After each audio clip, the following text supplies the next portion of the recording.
Jeff Hafley has made a decision for his quarterback. However, we don't know who it is. On today's show, we're going to look at his comments that were very vague on purpose, but could be read in a variety of different ways. On today's episode, I'm going to give you my perspective on why what he said could be for Dennis Grosel, why it could be for the other quarterback. I'll also give you what I actually think he means. All of this and more on today's Locked On Boston College. You are Locked On Boston College, your daily podcast on the Boston College Eagles, part of the Locked On Podcast Network, your team every day.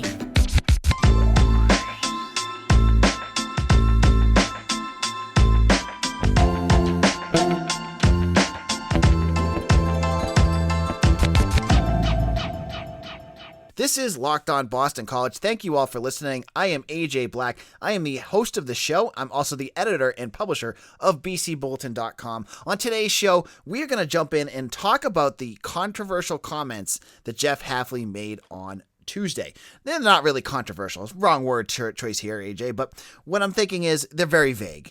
And everyone has a different opinion on what he said. So, first of all, on our first segment, we're going to talk about why I think what he said means that Boston College is going to change quarterbacks. In the second segment, I'll give you the evidence in it that makes me think that they may not make a change. In the final segment, we'll have a few other news items, but I'll give you also what I actually think will happen on Saturday.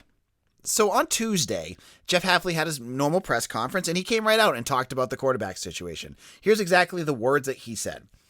I feel good with the quarterback situation. I've made a decision, which I've thought about really hard, and I watched a lot of tape myself, and then obviously with the staff, and we made a decision.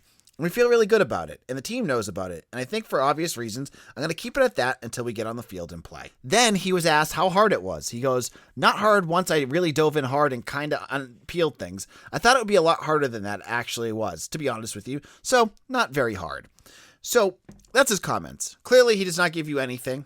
He doesn't have to, because I told you all along that he's not going to tell you this week because that's going to give a strategic advantage to whoever they played. And when they were battling between who was going to start in 2020, whether it was going to be Phil Dracovic or it was going to be Dennis Grosel, he waited until I think it was like 15, 20 minutes before kickoff before announcing that Dracovic was going to be the starter.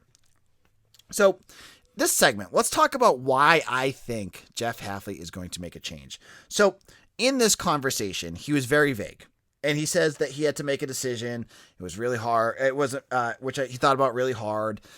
So why do I think he's going to make a change? Here's my big reason why. Now, if Dennis Grosel is going to be the starter, I would think, and I've heard, if you've listened to football, you know that coaches, when they have an embattled quarterback, whatever team it is, every team has had an embattled quarterback, and probably maybe the Patriots haven't because, they went from Tom Brady basically to Mac Jones. But every other team, the Browns, you name it, they have it. What does a coach usually say if they're going to stick with the quarterback that they have that has been struggling? They always say, almost every situation, they always say, we've got Genesis back 100%. He's going to be our quarterback, and we're going to back him through thick and thin. Something on the line, we've got his back 100%. The fact that Hafley didn't say that, I thought was kind of telling. I thought that, the fact that he didn't mention that he's got Grosel's back, the fact that he didn't jump to say that he's going to be the quarterback, I thought that leans more towards I think they're going to make a change. The other piece, I want to, on yesterday's show, we talked to Mitch Wolf. We talked to him all the time. Mitch is a very big film buff in terms of scouting film. And we text back and forth all day long. And when this came out, he said to me, Hafley mentioned that he watched the film. I've watched the film too. And unless they're seeing something very minutia that I'm not noticing, I don't know how we can watch that film and not think it's Dennis Grosel's fault. There's definitely plays that, and to extrapolate some of the other conversations we had, there's definitely plays where, offensive lineman was at fault, but there's a lot of plays where Grosel misses opportunities. He misses plays. And so I think, Hafley's comments that he watched the film, if you're watching the film, that could be a reason why you're going to move on from Grosel. maybe you haven't seen the growth that you want. Maybe there's an issue that you see that's like, okay, there's something there that is not fixable and we're going to have to move on. The other part of the comments that he mentioned, and I didn't get into it, was they had to talk to the team about it. And if it's going to be Dennis Grosel, why would he have to talk to his team about Dennis Grosel? I mean, he could say that, we're still staying behind him. It just seems to me like a conversation that you're going to have with your team would dictate that there's something else that's going on, that you had to talk to them like, okay, guys, we're moving on to X, Y, or Z. So my thoughts there is that, that could be another factor into why they're moving on. Now, in a moment, I'm going to talk about why Hafley's comments make me think that he's sticking with Grosel. And then finally, in the last segment, we'll talk about what I think, and we'll get into some of the other news and notes heading into the Syracuse game. All right, college football fanatics, have you heard about PrizePicks? PrizePicks is a daily fantasy made easy. I love this, and I know you will too. PrizePicks is a leader in college sports daily fantasy. They offer more college football props than anyone in the world and offers all the star players of the Power 5, as well as mid-major players you may not have heard of. They offer props from anything you could think of, from yardage to touchdowns, and even interceptions thrown. Just head over and pick 2 to 5 players, the over-under on their projections, and you can win up to 10 times on any entry. And it's just you versus the projected numbers. They allow mixed sports entries, so you could pick Jorge Soler versus LeBron James, and that's that easy. You pick a couple players, it's that simple. Entries are made in 60 seconds or less, and when you head over to the app and Google Play Store, just make sure you download the PrizePick app. Don't hesitate, check out PrizePicks and use promo code LOCKEDON or your app store and download the app today. Make sure to use promo code Locked On to get a 100% bonus when you deposit anything up to $100. This is Locked On Boston College. We're talking about Jeff Hafley's comments about the quarterback situation. He's made a decision. We just don't know what it is. Now, in the first segment, I talked about why what he said could mean that he has selected a new quarterback, that he will move on past Dennis Grosel. Now, in this segment, I'm going to tell you why I think he could be sticking with Dennis Grosel. Now, first of all, one of the things he said was that this wasn't a hard decision. He said it was easy. And that made me think, okay, so if he says it's easy, that means he's sticking with the quarterback. Like, what's hard about sticking with Dennis Grosel if you support him, right? So I think that could be a reason why he sticks with his quarterback. Like, if you're saying like, I'm going to go and make a change, that would be hard. You're dealing with situations in the locker room that could be tougher. He's saying it's easy. I can't imagine for a coach moving on past a guy like Dennis Grosel, a quarterback that has really, become like a staple for Boston College. He's been there for years. He's a guy he sees as a leader. Why would it be easy to just say he moved on past him? Now, in the first segment, I said his watching the film could be a reason why he moved on past Grosel. The other thought, there's another way you could look at that, and that is that Boston College, he watched the film and said, oh, I saw what Grosel did there. I can tweak that. Oh, Signetti, can you change that? You can do that? Okay, I saw a bunch of different things that Grosel has not done well the last couple weeks. We can change that. We can fix it and make it work. That could be something he saw in the film, and that could be a reason why he sticks with Grosel. Now, I rewatched Dennis Grosel's press conference from Saturday, and I was there when he originally did it, and he looked like a guy that was really in a bad spot. Like, he didn't look very happy, and obviously I get it. Like, he had a tough game, and to have to go back to the media and talk about it again, it stinks. Like, it's the third straight game, and like, yeah, he's played a big role in a lot of the losses, so I can see that. And right, we've been told that he's not going to be doing interviews this week, which is fine, but I think of what Hafley's a big guy with relationships. He's an honest guy. He says honesty is a big thing for him. And the other piece of what he could do makes me think of like, does he want to give Grosel another chance? And that could be a factor, right? Like he sees things and he's like, oh, Grosel is a guy that could have transferred. And I know he's had some toughness, but I still think he could win us this game.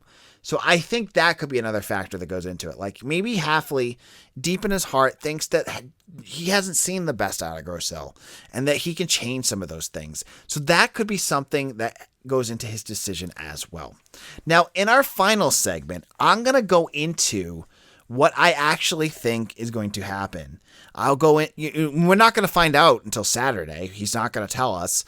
But I'll tell you my projection of what will happen, and I'll tell you why. And then finally, I will get into some of the just news and notes going around with the team, because there's some other things, not Dennis Grosel related. I know you're all like, oh, man, all we've been talking about Dennis Grosel, but there's other things that are going on I think you should want to talk about too. But and first of all, before we get into that, I want to thank you. If you've been a longtime listener of Locked On Boston College, thank you so much. I see the numbers. I know there's a lot of you that listen to us all the time, and thank you. And I hope you find this entertaining. I hope you find this interesting. And that's what I'm here for. And I thank you. If this is your first listen, if you've made this like your first listen as well, this is great. And what I mean by first listen is like, every morning I'm in the car, I listen back to myself because I like to hear what I sounded like, some of the little quirks I had. But if you do it because you want to get your Boston College news, I want to thank you especially, and for you that don't, and you want to get this, like make this part of your routine. Like you're driving to work, like turn on Locked On Boston College. I have it up every morning for you during the week. I hope you make this your first listen. It's 25 minutes a day, and you get all your Boston College news from someone who covers the team, who's at press conferences, who goes to games. I hope you do that, and I thank you for that. Now, I want to tell you about Built Bar. Built Bar is my favorite. I love Built Bar. If you haven't tried it by now, you are missing out. And, it says it's a protein bar, but it does not taste like one. You have to try one of these amazing bars yourself to believe it. Most protein bars I've tried are chalky or waxy. You have to choke it down. You need a glass of water to get some of those down. But Built Bar, it's seriously, I'm telling you, it tastes like a candy bar. I have multiple boxes in my garage. I take one out for snacks later on in the day. It helps me give me the energy I need to make it through long days. I swear, it tastes like a candy bar. They're low in carb, low calorie, low fat, low sugar, and high in protein. So all the healthy benefits on top of just being purely delicious with so many flavors, including coconut, raspberry, mint brownie, coconut almond, salted caramel, double chocolate, and cherry barcia. And they have some specialty ones like chocolate cookie dough is one of my favorites. I got a couple of boxes of that. It's delicious. You need to check it out. Head on over to BuiltBar.com and use promo code LOCK15 and you'll get 15% off your order. Again, use promo code LOCK15 for 15% off at BuiltBar.com. We're back and better than ever. A new web interface for the start of the basketball season and more props, odds, and lines than ever before. BetOnline remains your number one spot for all the basketball and football action this season. Head to our new updated website or mobile device to sign up today and receive your 50% welcome bonus just using Locked On to receive that bonus. From basketball, football, baseball postseason, NHL, boxing, and UFC, right to your favorite Vegas casino games. Don't wait to take advantage of all the amazing offers available for the 2021 season. BetOnline is the fastest and easiest way to bet on all your favorite sports. Head on over to BetOnline, where the game starts. This is Locked On Boston College. AJ Black here. We're now into our third segment talking about Jeff Hafley's comments about the quarterback position. And now I'm going to give you my thoughts on what's going to happen. So, in the first segment, I talked about how I thought it was odd that he would make a comment like this if he was just going to stick with Dennis Grosel. I thought that, if he's going to stick with Grosel, it made the most sense to say, I'm 100% behind my quarterback, try to really boost his confidence up. And that would be a reason why he would stick with him. But on the other hand, when you say it's an easy decision to make, that makes it sound like you're sticking with the quarterback that you have. I mean, how would Dennis Grosel feel? And I know some of you don't care, but he does. Like, you're thinking of culture of the team. Like, if you're saying, oh, it's easy to get rid of you, that's not something you say. It's just not, right? So, does he go with Grosel? Does he go with Dalen Menard, Matt Reeve, Aaron Moorhead? I mean, I've heard buzz that, the backups are getting first-round reps. I've heard buzz that Dennis Grosel, Alex Sinkfield and Joey Lichetti today talked and made it pretty sound like it's going to be Grosel. So, in the end, here's my thoughts. I think it's going to be Dennis Grosel, and here is why. I think Hafley probably watched the film and saw things that he thinks he's going to give him one more chance to fix, and he's going to give him that chance. Now, that being said, I know of the big worry from the Boston College fan base is, why are we giving him this huge chance? I think you're going to see the best of both worlds, right? Obviously, the best thing that you want to see is Boston College score points. It doesn't matter who it is. You just want to see them score points and see them do well. And I think what Hafley's going to do is try Grosel. And I think he's going to give him that last chance.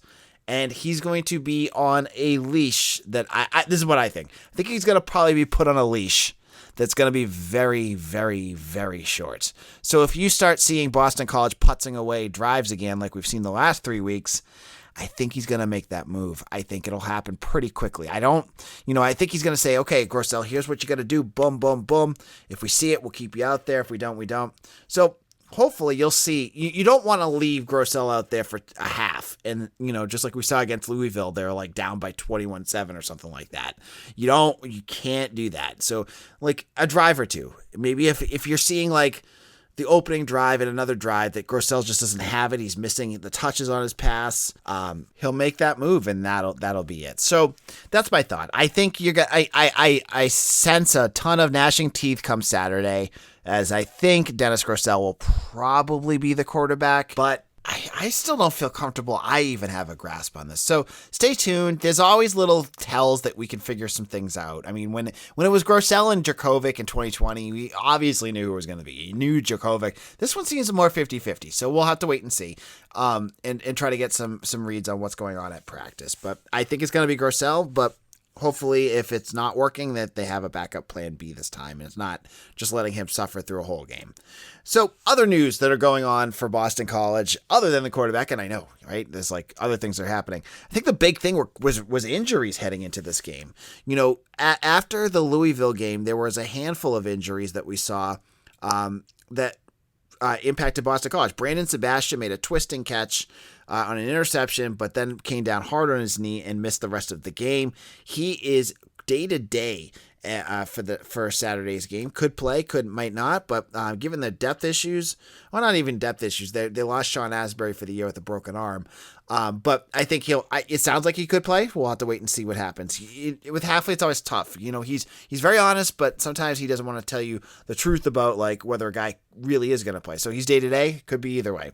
Trey Berry was the big one because, I mean, when you saw that injury happen on Saturday with Trey Berry, you thought the same thing I thought, right? When you saw him getting helped off, not putting weight on his knee, being helped off by a couple people, like he looked like he was injured and that was going to be gone. So he gave an update today on Tuesday saying that he's still day-to-day. That's good. They could both still play on Saturday. If they do play, you have to wonder how much they will. I'm still confident that Joey Luchetti could have a good game for Boston College. He's come on nicely. And in the secondary, they pushed Josh DeBerry from the nickel or the inside guy out to the outside. They could do that again and move some guys around so he would match up with Elijah Jones. So that's another thing to think about. And I know we're talking a ton about football, but I'd be remiss to not mention the hockey team who played 2 games this weekend, both against NCHC schools. That's a conference. If you're not familiar with college hockey, I'm good at hockey. I'm not like I am with football, but they won 2 games. One out of the 2. They lost on Friday to Colorado College 5-3 in a game where they had a lead and then let up 3 unanswered goals to lose to the Tigers. And then on Saturday, they beat the Denver Pioneers 5-1 in a game where they just dominated. Boston College played a very complete game. It was good because they were on a 2-game losing streak. They needed to get things turned around. Their new goalie Eric Dopp, from Bowling Green had a good game, which is big coming after a tough one against Colorado College. So BC is now 3-2. They're playing pretty well, but they got some big games ahead of them now. Obviously they start off their Hockey East, their real Hockey East part of their schedule soon. They're going to play against Vermont this weekend. They're heading out to Burlington. Weird things happen in Burlington. I always think of some games that BC has lost up there, but that's a series that BC should win easily. So this could be a nice way to rack up a couple easy wins for the Eagles and kind of beef up their win-loss record and get some of their guys some valuable playing minutes. So we'll check that out. Basketball also kind of kicked off this week with the on last night on the Winter Ice Jam.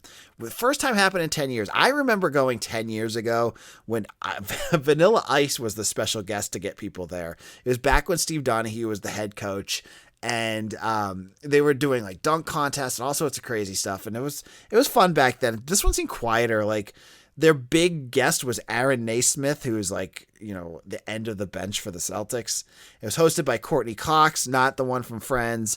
It's Courtney Cox, the cheerleader, a former cheerleader who's like a host of a sports radio show now. And so that was nice to have another BC alumni back.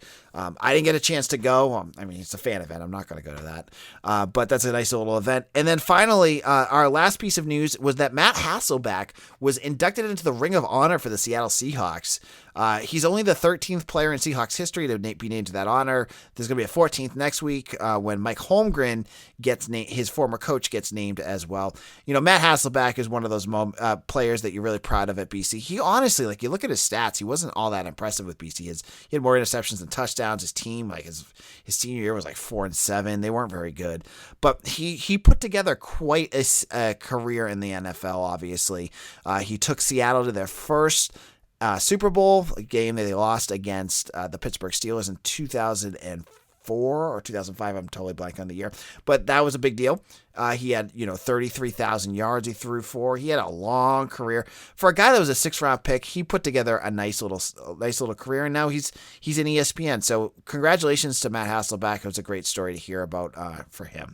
Now, on tomorrow's show, we're going to continue talking about BC football. They have a big game against Syracuse, so we're going to start previewing that. We'll have more news with that. And then on Friday, we'll have Eric Hofstas on to talk about that game and his thoughts heading into the weekend. This is AJ Black. Thank you all who have made us your first listen. We appreciate you, all of you who have subscribed and make listening to Locked On Boston College part of your daily routine. And if you have not done so already, go on to Apple iTunes, hit a 5-star review, and give us a quick little synopsis of why you like us. It really does help. You can find me on Twitter at AJBlack_BC. I'm on YouTube. I'm on everything. You just look for Locked On Boston College. You can find us there. Thank you all for listening, and we'll see you all again soon. Take care, everyone.